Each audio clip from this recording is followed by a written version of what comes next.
क्या मजबूरी रही होगी वैशाली की, जिस मजबूरी की वजह से वैशाली ने अपनी जान दे दी।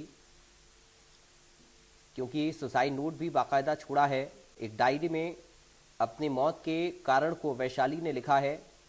पुलिस इसके आधार पर अब मामले की जांच पड़ताल कर रही है। राहुल के खिलाफ मामला भी पुलिस ने दर्ज किया है। टीवी की जानी मानी एक्ट्रेस थी वैशाली ठक्कर। ये रिश्ता क्या कहलाता है में लीड रोल उन्होंने अदा किया।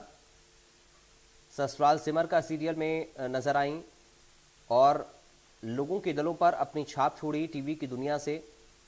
हमारे साथ कुछ खास मेहमान इस वक्त जुड़ गए हैं, सीधा आपका परिचय करा दें। हमारे साथ टीवी एक्ट्रेस मोहम्मद अलीशा इस वक्त हैं। अलीशा जी, आपका स्वागत है। हमारे साथ जोया मिर्जा हैं, बॉलीवुड और टॉलीवुड अभिनेता। जोया मिर्जा, आपका स्वागत है। डॉक्टर रवि अत्रोलिया हैं, सेवानिवृत्त डीएसपी हैं। डॉक्टर रवि अत्रोलिया जी, आपका स्वागत है। हमारे साथ आरटीआई और सामाजिक कार्यकर्ता हैं राजेंद्र गुप्ता। राजेंद्र गुप्ता जी, आपका स्वागत है। ठीक है अली जी, मैं आपके पास आ रहा हूँ। पिछले कुछ समय से इंदौर में वैशाली रह रही थी, इस बारे में आप कुछ बता पाएं या आप कुछ समझ पाएं? इस पूरे केस को देखकर आप कैसे समझ पा रहे हैं, क्यों इंदौर में वो थी पिछले कुछ समय से, और मुंबई से जो उनका रिश्ता था, क्योंकि वो सब जानते हैं एक बेहतरीन एक्ट्रेस जिन्होंने टीवी की दुनिया में अपने शहर का, अपने परिवार का, खुद का नाम रोशन किया, ऐसे शहर में जाकर जहां पर कदम जमाना काफी ज्यादा मुश्किल होता है। आप लोग इसको बेहतर तरीके से समझ पाएंगे, जोया जी और अली जी। अली जी, आपका रिएक्शन मैं इस पर चाहूंगा। जी, आपने सबसे पहले तो खूब फरमाया और मैं अपने सारे साथी पैनलिस्ट रवि जी, राजेंद्र जी, जोया जी, सबकी बातों से बिल्कुल इत्तेफाक रखता हूं और सबने बिल्कुल खूब फरमाया। देखिए, और मैं वैशाली के परिवार वालों को मैं अफसोस जताता हूं और ये कहता हूं कि प्लीज, मुश्किल वक्त है, मैं जानता हूं आपको कैसा महसूस हो रहा होगा, ये मुश्किल घड़ी है, लेकिन थोड़ा अपना हिम्मत बनाए रखें आप और अपने परिवार वालों को भी हिम्मत दीजिए, क्योंकि ये मुश्किल घड़ी है। अब मैं बोलता हूं कि कोई भी दुनिया में, कोई भी कैसा भी, कहीं पे भी कोई भी चीज वर्थ नहीं है कि अपनी जिंदगी से खेलना, अपनी जिंदगी हाथ से गंवाना ना। ये बहुत प्यारी जिंदगी है और जिंदगी इतनी आसानी, बहुत खूबसूरत है, हमारे देखने का नजरिया है। और कोई भी कभी भी एक्टर ही नहीं, कोई आम आदमी, भाई मुसीबतें किसकी जिंदगी में नहीं आती, मुसीबतें हर किसी की जिंदगी में आती हैं। मैं आपको बोल दूं, आपकी जिंदगी में होंगी, मेरी जिंदगी में होंगी, अपने अपने तरीके से।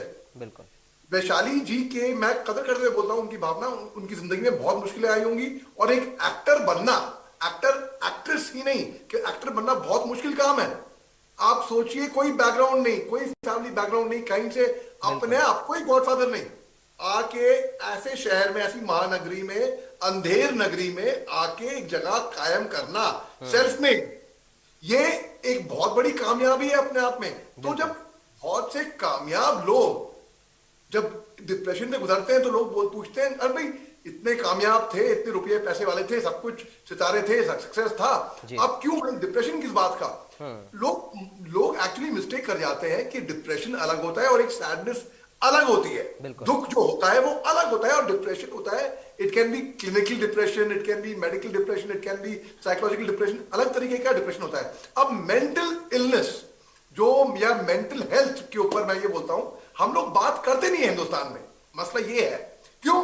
क्योंकि अगर हम मेंटल हेल्थ की बात करेंगे, depression, anxiety, schizophrenia, bipolar disorder, तो लोग सोचेंगे अरे अरे मैं शर्माऊंगा बात करने में, क्योंकि लोग सोचेंगे कि मैं पागल हूं।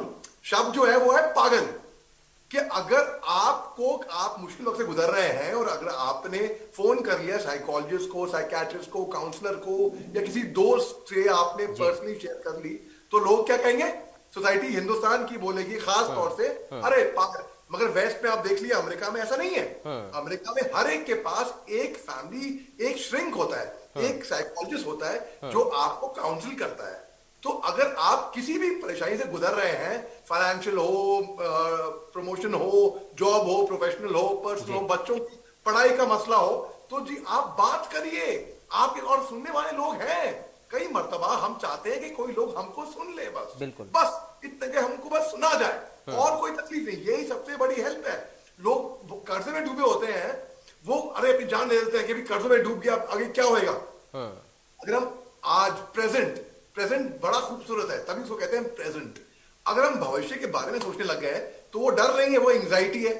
और अगर हम अपने पास्ट हमने जो किया है उसके बारे में सोचें तो ये एक और डर है। तो ये एक नया तरीके का एलिमेंट आ गया है जो जिसके बारे में मेरे को बड़ी खुशी है कि आपका चैनल और आप, मैं दाग देता हूं, आप इसके बारे में खुल के ऐसे हस्ती, ऐसे अच्छे महापैनलिस्ट को आप बुलाए हैं और आप बात कर रहे हैं इसके बारे में। और हमें जो दर्शक सुन रहे हैं खासतौर पर छत्तीसगढ़ एमपी साइड के, वो जानने कि भाई हम सब वैशाली और वैशाली के खानदान, उनके परिवार वालों के साथ खड़े हुए हैं डट के। और जी हाँ, अबेटमेंट टू सुसाइड जिन्होंने भी कार्रवाई होगी और जो इसमें ठोस कार्रवाई होगी, जिन्होंने भी वैशाली को ऐसे, क्योंकि जहां तक मेरा समझना है, जो मैंने जान पाया हूं, जैसे जोया जी हैं और कई लोग हैं जो उनको करीबी से जानते थे, मैं ये समझ पाया हूं कि वो बहुत ही एक हेल्पफुल, खुश मिजाज और एक बहुत ही चेयरफुल नेचर की थी। अब ऐसा युवक जो अपनी जान ले ले, तो मतलब किसी ने इतना उसको आगे इतना ढाल दिया होगा। आपकी इजाजत से एक छोटी सी एक कविता है, हरिवंश बच्चन राय साहब के नाम से मशहूर हो गई थी सोशल मीडिया में, लेकिन दरअसल ये सोहनलाल द्विवेदी की कविता है। लहरों से डरकर नौका पार नहीं होती, कोशिश करने वालों की हार नहीं होती। एक नन्ही चींटी जब दाना लेकर चलती है, चढ़ती दीवारों से 100 बार फिसलती है। मन का विश्वास रगों में सांस पड़ता है, चढ़कर गिरना, गिरकर चढ़ना ना करता है। मेहनत उसकी आखिर बेकार नहीं होती, कोशिश करने वालों की हार नहीं होती। डुबकियां सिंधु में गोताखोर लगाता है, जा जाकर खाली हाथ लौट आता है। मिलते नहीं सहजे मोती गहरे पानी में, बढ़ता दुगना उत्साह इसी हैरानी में। मुट्ठी उसकी खाली हर बार नहीं होती, कोशिश करने वालों की हार नहीं होती। असफलता, शुक्रिया, असफलता एक चुनौती है, उसे स्वीकार करो। क्या कमी रह गई देखो और सुधार करो। जब तक ना हो सफल नींद चैन को त्यागो तुम, संघर्ष का मैदान छोड़ मत भागो तुम। कुछ करे बिना ही जय जयकार नहीं होती, कोशिश करने वालों की हार नहीं होती। तो जितने भी लोग हैं जो डिप्रेशन से, जो परेशानी से, परिस्थिति से गुजर रहे हैं, केवल एक्टर्स ही नहीं, वो लोग सोच लें, 10 बार सोचे, ठंडे दिमाग से ठंडा पानी पी ले, गुस्सा और एक जोश। बिल्कुल, आज हमें सोचने की जरूरत है और आप लोगों ने जो बातें कही काफी ज्यादा महत्वपूर्ण है और उस पर आज के युवा को कम से कम विचार करने की जरूरत है। आज वक्त मुझे इतनी इजाजत दे रहा है। बड़ी बहस के लिए बहुत शुक्रिया आप सभी खास मेहमानों का आज की चर्चा का हिस्सा बनने के लिए।